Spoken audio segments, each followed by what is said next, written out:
पतली कमरिया रे तोहर लचकऊ मारिया रे, कभो ना याद कैली हमर नजरिया रे। तोरा बिना रानी हमरा कैसे होतै गुजरवा रे। जा जान भुला जइहा हमके कभो ना आइहा तू, हमरा से मिले खातिर हमरा ससुरवा में। जान जाइए हमर पीवा त मार दिए गोली तोहरा के। जो जान खुश रहिए अपन ससुरार में, कभो ना आइहे तू हमरा भेरिया गे जान।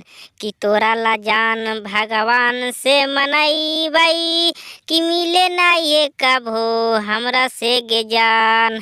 ए जान कभो ना बोला हलियाऊ तोरा हम डांट के रे, कभो ना मना करियाऊ तोरा हम चुमा लेवेला रे।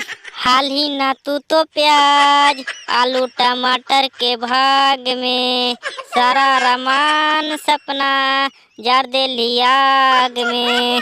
ऐसे ना दिलवा तोड़ालू फिर हम तोरा से मिले खातिर अइबै रे। फिर से तोरा साथे बैठ के चाउमीन चाट खाइबै रे।